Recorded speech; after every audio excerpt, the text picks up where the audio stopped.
For God so loved the world that He gave His one and only Son, that whoever believes in Him shall not perish, but have eternal life.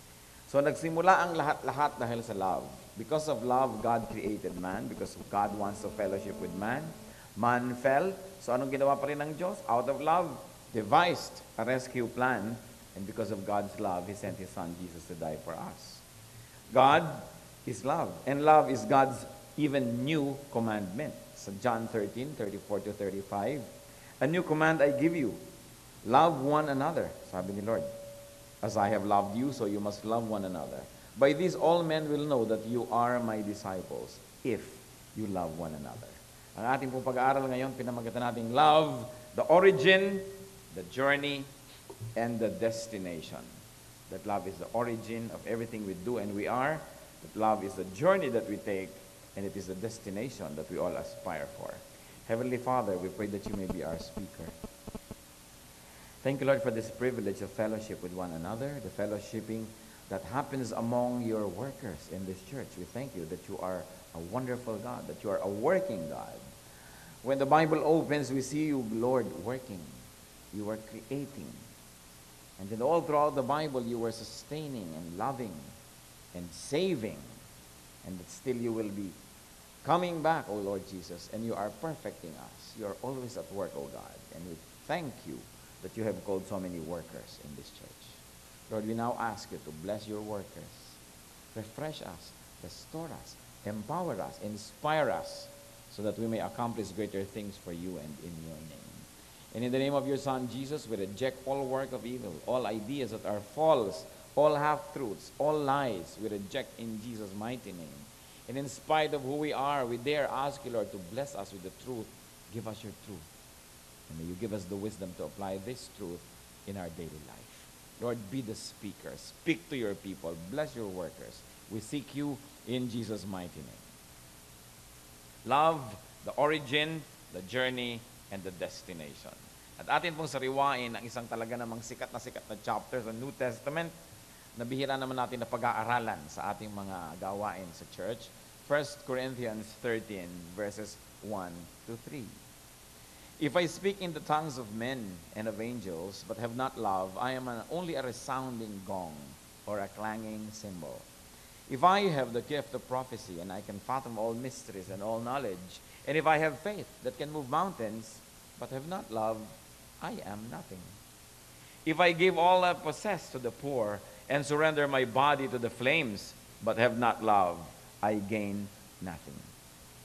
At napakahalaga po mga salita ito ni Paul sa kanyang sinulat sa church at Corinth, who was always wanting great gifts and he was outdoing each other, yung mga members ito sa kanilang mga spiritual gifts, but they sorely lacked love for one another, that there was a lot of problem in the church.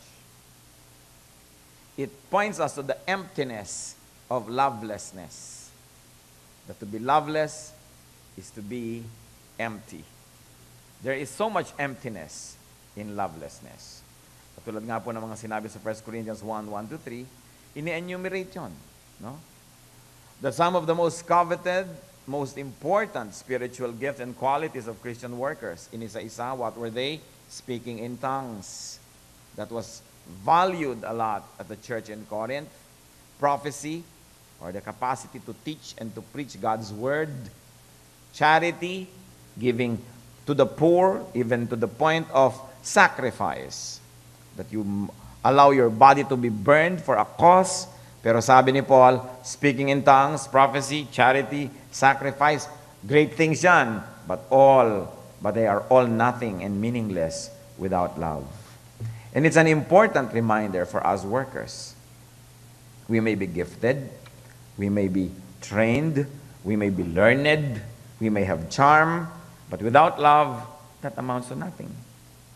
What makes speech and spiritual utterance, prophecy or intelligent utterance, faith and good works meaningful is the love behind it. Kaya nga daw po pag may kinakain ka, iba yung parang alam mo this was really done in love and you are being fed out of love. Pagka meron tayong ginawa na mayroong love behind it, the recipients know. You cannot hide it. Pero yung mga trabahong walang love, alam din natin. Pagka ang tao po gifted, Let's say you're gifted with prophecy. Let's say you can teach very well. You can preach very well. Let's say you're gifted even with fantastic gifts like tongues, like healing, like all of these things that many people run after. If you are such a suave speaker and you can move mountains with your faith and inspire so many people because of your perseverance and hard work, or if you give a lot to the poor, to the needy, to the sick, but if you are not loving, you will only destroy the people that believe in you. Why? Because the more gifted you are, the more people will believe in you. And then what will you do about them? What will you do to them? What will you do with them if your motivation is not love? Nakita po natin ang mga gifted people in history. Hitler, very gifted na orator. He plunged Germany and nearly half of humanity into destruction. Yung mga taong mahuhusay, magagaling, ang tatalino, nakakaimbento sila ng mga weapons of mass destruction. Inaano nila yung talino nila if there's no love. Yung mga magagaling na gumagawa ng mga scam, yung mga pyramid na mga kung ano-ano na yan, magagaling, gifted. Pero nakikita nyo, pag ang tao magaling, tapos walang love sa kapwa, nagagamit niya yung galing niya para isurrender niya kay Satan, para siya mang-oppress, mang-api, mandaya, mang-kawawa. Kagandahan, mat kaya ganda-ganda mo kung wala kang love for other people, what will you do? You will make everyone desire after you, and you have no intention naman to be available, so you make people suffer. Kaya mga sobrang gaganda, tapos sobrang pang mapang-akit ang mga itsura, pinagdurusan nyo ang buong sanlibutan dahil napapatingin sa inyo at umaasam-asam, wala na mga asan. Kaya yung giftedness na walang kasamang love, nagiging tool lamang ni Satan. Kaya sabi ni Paul, without love, everything is nothing. All of this will become nothing.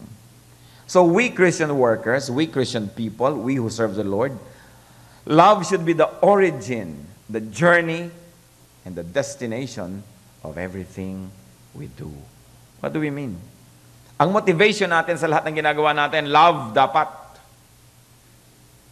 Yun pinag-uumpisahan ng lahat. Bakit nyo gusto maging magaling na teacher? Hindi para pasikatin ang sarili, hindi para pahangain ang mga tao, kundi para lalong ihain sa mga tao ang delicious Word of God. Bakit gusto mo magkaroon ng magandang center, magandang worship place? Because you love people and you want them to be comfortable. Bakit ka naghahain ng masarap? Because you love people and you want them to really be eating good food. Pagka po kasi meron tayong ginagawang maayos, inaayos natin ating sarili, inaayos natin ating bahay, nagpapakain tayo, naghahanda tayo, pwedeng dalawa ang rason eh. Isa, pwedeng you want to impress. Walang kwenta yun, you want to impress. Gandahan natin ang bahay natin para ma-impress sila. Damihan natin ang handa para wala silang masabi. Talagang tayo ang pinaka-the most test para maka-impress. Iba naman yung gumagawa po tayo ng mabuti to please. Gandahan natin ang ayos para ma-please ang mga darating. Makapagpahinga ang mga pagod nilang puso. Sarapan natin ang pagkain para masiyahan sila. Hindi para humanga sila at mainggit sa atin at hindi nila kayang talunin ang mga ginagawa natin. The motivation is everything. And if we love is the origin of what we do, may kasunod po na automatic result yon, excellence. Iba kasi yung ginawa out of love eh. May extra work, may extra care. Every best thing you can put into the work, you will. So, love is the origin of all good things.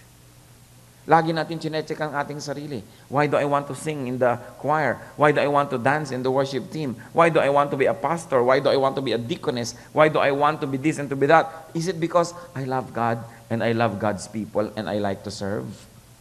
O tutungtungan ko yung ministry na yun para itaas ang aking sarili, para naman ako maging in, para meron ako mapasok na parang circle na gusto kong pasukin? Everything we do, the origin should be love. At ano pa? The journey should be in love and loving. Loving nga ang ating intention, pero yun namang methodology natin is very unloving, baliwala rin. O gusto nating maging malinis ang banyo para ma-please ang mga tao, pero sobrang higpit na natin sa mga tao, hindi na nila magamit, nakalak para hindi dumumi. Hindi na loving yung journey. Hindi na loving yung methodology. Principal ka ng Sunday school, principal ka ng isang educational department, gusto mo excellent ng teaching, so hinahagupit mo na ang mga teacher mo, nangangalumata na sila, lagi mo pinapagalitan na lang, wala nang love, para na lamang isang malaking show ito to impress other people. What's the point? The journey must be love. Alam niyo po, pagka ine-enjoy natin yung journey, kahit hindi tayo makarating sa destination, masaya na rin. Nagbabiyahe kayo, pupunta kayong Tarlac, pero ang saya-saya ng biyahe, hanggang Pampanga lang, hindi na pwede, babalik na kayo, okay lang, uwian na, total masaya din naman tayo. Pero kung hindi kayo masaya sa biyahe at wala kayong minithi, kundi makarating sa Tarlac, pag hindi kayo nakarating doon, bigong-bigo kayo. Life is not a destination. Life is the journey. So kailangan yung ginagawa natin, mataas man yung goal natin, pero hindi lang tayo goal-oriented. Naka-oriented yung ating atensyon sa how we get to that goal. Is it also loving? Is it also enjoyable? Is it also uplifting? Important yun, hindi lang tayo goal-driven to the point na kahit anong mangyari, magkamatayan na basta ma-reach yung goal. No. Because love should be the journey also. And of course, if love is the origin and love is the journey, then love will definitely be the destination. Doon ang uwi. In other words, if I'm loving and I have a ministry, it is out of love for God that I do it and love for my fellow men, and I do it in a loving way. Definitely, everyone I touch, everyone I serve will know and feel and see and hear that love, and they will be transformed by that love, and they will also be loving. In other words, yung love na yun lumilipat. Daig pa nun ng SARS sa pagiging communicable. Dahil nakakahawa ang pag-ibig. Nakakahawa rin ang hatred. Kaya it depends on what kind of climate we create. Kung anong itinanim, siyang aanihin.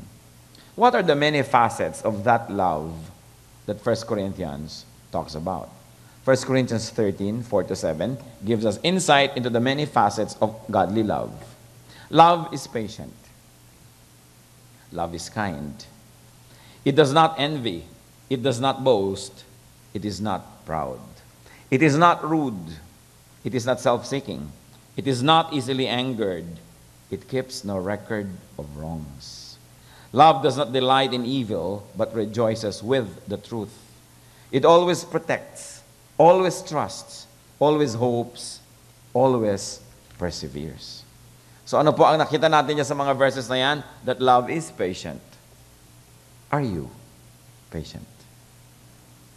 Sinabi natin, tayo po mga workers, we begin with love, we do it in love, and the end is love. So, love though is patient. And we are not only patient with those that we minister to, more importantly, we are patient with our fellow ministers.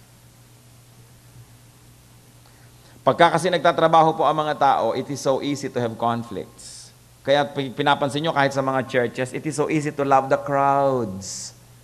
But why is it more difficult to love this fellow worker? Kasi yung crowds hindi nyo katrabaho eh. Recipient lang sila ng ginagawa natin. Pero yung katrabaho mo, mas madalas mong kasama, mas maraming possibility na magkaroon ng conflict. Kaya sabi, love is patient. Love is kind. Ano kaya mga unkindnesses ang nagagawa natin toward each other just because we are goal-driven? Are we becoming unkind to each other? Love is not boastful. Love does not boast. Love is not proud. So wala dapat lugar yung pride. Na mukha yatang nasasapawan niya ako, na-overtake niya ako, teka, mas matagal na ako dito, teka, mas marami kong pinag-aralan, teka, nag-Bible school ako, siya hindi. Yung pride mo lalabas. Love is not proud or rude. Wala dapat rudeness. And it is so easy for fellow workers to be rude to one another pagka hindi binantayan. And love is not self-seeking. Hindi self-promoting. Hindi ipopromote ko ang sarili ko, ba't ikaw lang napopromote? Kailangan sikat din ako, ba't ikaw sikat? You know, love is not self-seeking. And love keeps no record of wrongs. We learn from our mistakes, but we keep no record of wrongs. That when you look at a person, ang nakikita natin listahan ng mga pagkakamali niya, how can you be loving if you will keep a record of wrongs? But we keep a record of good deeds that these people do. Hindi po natin sinusukat ang isa sa level ng kanyang ginagawa ngayon. Sinusukat niyo siya sa lalim ng pinaghugutan sa kanya ng Panginoon at kung paano siya nakarating sa level na ito ngayon. That is what we celebrate. Kasi kumisan, konting-konti lang yung accomplishment ng kapatid mo, pero naman pala, pinaghugutan pusali, kay lalim-lalim. So, yun lang nakaangat siya sa ibabaw ng lupa kahit kapraso is already a great accomplishment to celebrate. Tinitingnan po natin yan. And love does not delight in evil. We do not delight in evil ways. We do not delight in evil lifestyles that our fellow workers might be into. So what do? We pray for them, we counsel, we love. We earn the right to to be heard. You don't walk into people's lives and try to arrange their lives like furniture. You earn the right to be heard. And love rejoices with the truth. Yung truth. Nalampasan niya ako, pero ang truth naman talaga, mas masipag naman talaga siya Mas maraming gifts, mas mahusay, mas sanay. So, I rejoice. Because that is the truth. But many people are not always ready to face the truth, especially when the truth reveals something about them that is not so flattering. So natutuwa tayo pag umaasenso yung iba dahil talaga naman, mas masipag naman yan Hindi magkakaroon ka ng envy, magkakaroon ka ng inggit. And love always protects. You know, fellow workers with the Lord will protect one another. You don't permit people to talk against your fellow workers behind their backs. Much less, you do not participate. And much, much less, you do not instigate and begin such a talk. Dapat ang covenant ng mga workers of the Lord is that I will not permit people to talk against you behind your back in my presence. Dapat ganon. Because love always protects. You protect the dignity, you protect the person, you protect the safety, you protect the honor of a person. Especially your brother and sister in the Lord, and more especially your co-worker. Love always trusts. Nagtitiwala tayo. Hindi ang initial reaction huwag magtiwala. Dapat tayo among ourselves nagtitiwala. Nagpe-pray, humihingi tayo ng discernment para malaman natin kung dinadaya tayo, papunta ba tayo sa mali. But the impulse dapat ng mga kapwa manggagawa sa Panginoon is to trust. Pagka merong choir leader, tinanggal ka doon sa kanta, may ibang ipinalit, trust that it is the best decision. Hindi isipin mo agad, pinsang kasi yun, kamag-anak kasi kaibigan. Isipin mo, baka talaga yun ang makakabuti. Trust. Especially church leaders. When church leaders make decisions, we trust. Dahil wala naman siguro church leader nagigising sa isang umaga at sasabihin, ano kayang mga mali ang gagawin ko ngayon para ipahamak ang church? Kuminsan may human error, but we have to trust. Because of the delicateness sometimes of the human inter-reactions and interrelations, many policies and many decisions are not always explained to the people because further explanation will only mess up the situation. But you trust. You trust in the goodwill, you trust in the love of your fellow workers for the Lord and for the church, that whenever we make decisions, it is for the best interest and in the best interest of the church. Hindi ang initial reaction, agad natin magtampo, magalit, mag-isip, magduda. Trust. And love always hopes, and love always perseveres. Pagka po inanalyze natin to, mas-test natin ating sarili, am I a loving Christian? Am I a loving co-worker? Because if there's no love, everything we do means nothing. Maybe sometimes it seems to mean something to people who don't see through our hearts. But we cannot deceive God. It is God who is our judge. It is God who will punish or reward. And if what we do is nothing to God, read my lips, what we do is not done in love, in a loving way, then what's the point in doing anything at all? What about the endurance of love? Does love endure? Yes, it does. 1 Corinthians 13, 8-13. Love never fails. Never. Love never fails. Can we absorb what that sentence means? Love never fails. It means love always succeeds. If your motive is loving, if your way is loving, if your goal is to love, you will never fail. Love never fails, but where there are prophecies, they will cease. Where there are tongues, they will be stilled. Where there is knowledge, it will pass away. For we know in part and we prophesy in part. But when perfection comes, the imperfect disappears. When I was a child, I talked like a child. I thought like a child. I reasoned like a child. When I became a man, I put childish ways behind me. Now we see but a poor reflection as in a mirror. But then we shall see face to face. Now I know in part, then I shall know fully, even as I am fully known. And now these three remain, faith, hope, and love. But the greatest of these is love. So love never fails. So pag meron tayong mga failures, itatanong natin, did it originate in love? Is my motivation love? Is the reason for doing it love? Did I begin with love and in love? And then you ask yourself, did I do it in a loving way? Love for God and love for my fellow men. Is my goal to love and to turn these people into recipients of love and therefore later on to be channels of love to other people? Because if there is failure, then there was no love. Because love never fails. And you know why love never fails? Because love perseveres. Sabi nga eh. Kaya kahit na-discourage ka, hindi nagtagumpay agad, sige ka pa, kasi love yung motivation mo, hindi ka nag-give up agad. Para mga magulang, you don't give up on your children because you love them so much. Sometimes people give up on their spouses, give up on their brothers and sisters and friends, but where will you see parents who give up on their children? Love. Dahil may love eh. Love never fails. Gifts will end. Prophecies, tongues, knowledge. But love will be forever. And love is the sign and the fruit of maturity.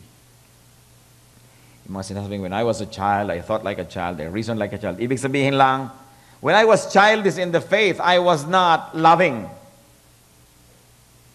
I was always wanting to be loved, to be understood, to be accommodated, but I was not understanding, I was not loving, I was not accommodating anybody. But Paul says, when I have become a man, I give up childish ways. Now that I am mature in spirit, I am mature in the Lord, and I am loving. So nalalaman din po natin yung level of maturity natin sa degree ng ating love. May event. Makakapayag ba kung iba yung makakuha ng credit? O okay lang, basta matuloy yung event at mag-glorify si Lord, ma-feed ang mga tao, who cares? Then I am loving, then I am mature. Pero pag lagi kong gusto ako yung bida, ako yung sikat, ako yung makaagaw ng eksena dito, then I am not loving. I am a lover of self. And sabi ni Paul, that is child stuff. Pambata. Niya, grow up. Kailangan, giving mode ka na kasi mature ka na eh.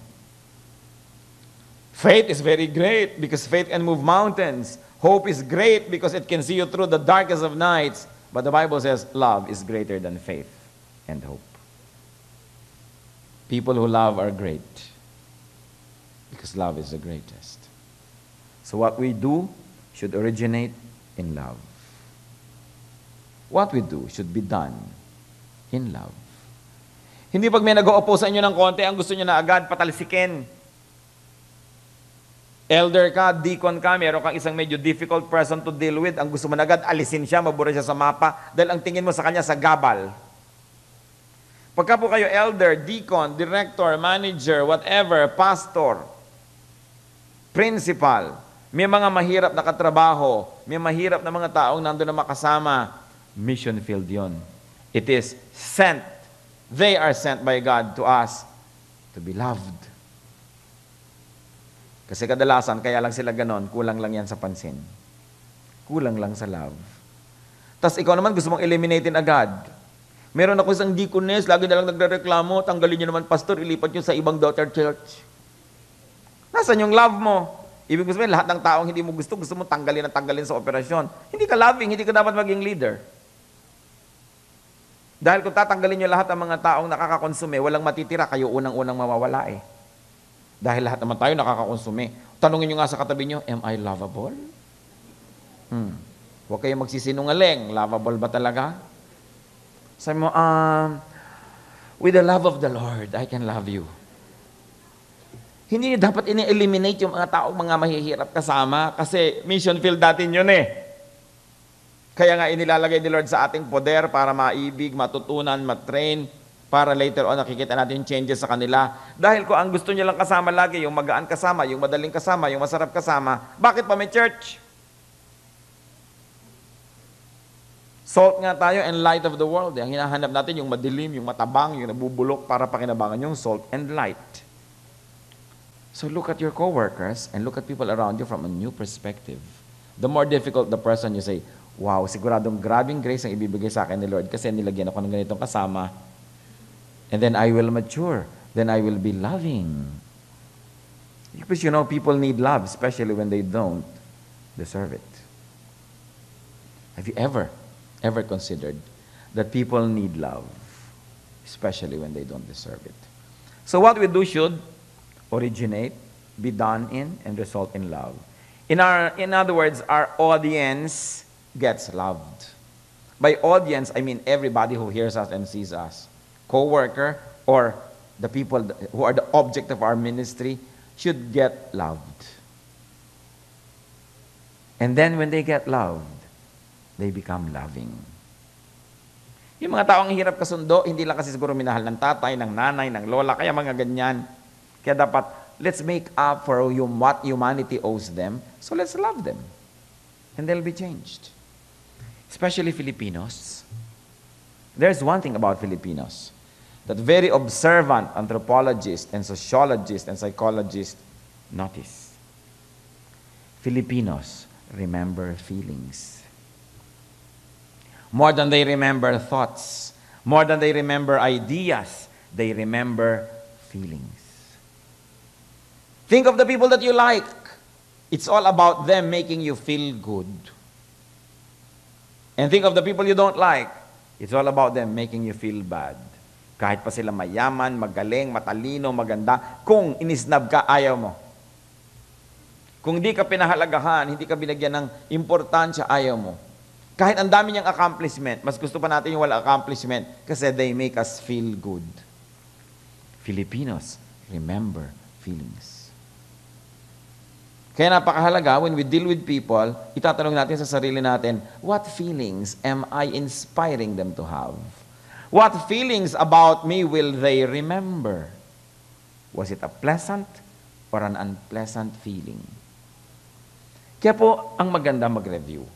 Ang salita ng Diyos, kung tutuusin natin, ay napakabuti para sa lahat ng aspeto ng ating buhay. Spiritual, personal, emotional, social life natin. Reviewin niyo po ang inyong buong nakaraan. Ang mga tao ba na nakasalamuhan na natin, nakatrabaho, nakasama sa project, nakasama sa isang maliit na space, in other words, we had to share time and space and work together and be together, sila ba ay nananatiling maging kaibigan nating matalik o napapansin nyo, naglayo ang lahat? Ang mga tao ba na nakakatrabaho natin, naaalala tayo pag birthday natin at pinupuntahan tayo ng kusa? Ang mga taong nakasama na natin, meron ba silang desire na makasama tayong muli? Kasi mapapansin nyo yon. Pagka may mga retreat kung saan kang room, yung gusto ng iba, doon din sila mag-room. Pagka kumakain ka sa isang mesa, napupuno na yung mesa na yun, maraming tumatabi agad sa'yo o nag-iiwasan ba? Pagka po na-review natin yan mga kapatid, then malalaman natin if we have planted pleasant or unpleasant feelings in people. Madali namang malaman kasi po may mga cause and effect. May mga tao ang hirap-hirap kasama. Ang liit-liit na bagay, aawayin yung kasama. Ang liit-liit na bagay, gagawa ng gulo. Hindi mo pagbigyan na lang. Ang tanong, pag may project ba uli, gusto ka ba niyang makasama uli o ayaw na? Madaling malaman. Kasi yung pong tao na nagugustuhan ng kapwa because we make them feel good, padami ng padami ang gustong lumapit sa inyo. Pero kung napapansin nyo, paunti yata ng paunti. Pawala ng pawala ang mga tao sa mundo ko. Palakas ng palakas ang possibility na mag-isa ako, siguro we are not making people feel good. We are not giving them beautiful feelings, but maybe ugly feelings. So it's good to review. Reviewin natin. Ang salita ng Diyos, hindi lang para sa spiritualidad, para sa lahat ng aspeto ng ating buhay. Because God wants us to be fruitful, to be happy. And for us to be fruitful and happy, we need people around us. In order to succeed in anything we do, we need help. And people help only those that they like to help. People help those that they like. People help the likable. People help the lovable. People help the loving. So dapat nakikita po natin yun. We are surrounded by so many stories of people. Tumanda na lang at lahat. Kapatid na lang at kapatid, kagalit pa. Nangangamatay na nga at matatanda na at nangauubos na, nagkakagalit pa. Ang mga pinsan, kagalit. Ang mga manugang, kagalit. Ilagay mo sa isang committee, magkakagalit. Bigyan mo ng isang grupo, matutunaw, mawawala lahat yung tao doon. So dapat mag-review na tayo sa sarili. Teka, ako ba yung mali? Alangan naman, ang buong planeta mali, ako lang yung tama. Pagka meron kayong nakapagtalo at isang mali siya, siguro maniwala kayo, mali siya, tama ako. Next week, may naroon naman kayong nakatalo, mali siya, tama ako. Pero kung 5 buwan niya nang nangyayari na, puro sila mali, mag-isip-isip kayo, baka kayo na yung mali. Ang nakakalungkot sa mga taong mali, wala silang kaide-ideya na mali sila. So when you are very convinced that you are right, doubt your assessment. It's better to doubt. Because after testing, kung talagang right kayo, di okay, but at least you go through the test. Kasi hindi man lang kayo mag-iisip na baka nga ako mali kasi convinced kayong tama. Loving people are attractive people. Akala nyo ba nadadaan sa cosmetics yung pagiging attractive? Sa biglang tingin. Yes, initial attraction. Mabango ka, magandang itsura mo, may initial attraction. Pero kung nakasama ka na, kapag overnight na yung grupo, nakasama ka isang gabi, pag-uusapan ka na ng bayan bukas, wala nang may gustong sumama sa'yo. Because real attractiveness is in the heart. And I tell you, loving people are attractive. You know why? Because love never fails. To be loving. Hindi sinasabi natin na huwag kayo maging strict kung kayo ay mayroong posisyon. Huwag kayo mag-impose ng mga standards. Hindi ganon. Impose, be strict. Kung gusto nyo maging strict, style nyo yon. Be goal-oriented, but be loving in the journey. Hindi ang mga tao para lamang mga tools na gagamitin mo para makakuha sila ng production. Hindi tayo mga komunista. Hindi tayo rin mga kapitalista na ang tingin lang sa tao, taga-produce.